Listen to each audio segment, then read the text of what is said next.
তখন ডক্টর ইউনূসকে বলেছিলাম, যখন ওই জেনারেল মিটিংগুলো হতো বিভিন্ন দলকে নিয়ে, যে স্যার আপনি এই বৈষম্য বিরোধী আন্দোলনের কতিপয় ছেলেদের লেন্স দিয়ে গোটা অভ্যুত্থানকে দেখেন না।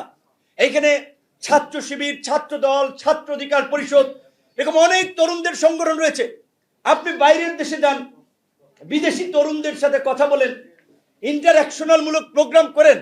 এই আন্দোলনের অভ্যুত্থানকারী ছাত্র নেতৃবৃন্দ, তরুণ নেতৃবৃন্দকে নিয়ে একদিন চা খাওয়ার দাওয়াত দান, বসেন, তাদের কাছ থেকে কথাটি শুনেন।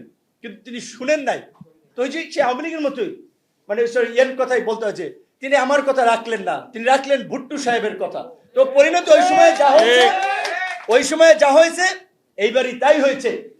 নন্দিত ডক্টর ইউনূস দায়িত্ব নিয়েছেন, গোটা দেশের মানুষ তাকে সমর্থন দিয়েছিল, অভিনন্দন জানিয়েছিল, আনকন্ডিশনাল সমর্থন দিয়েছিল।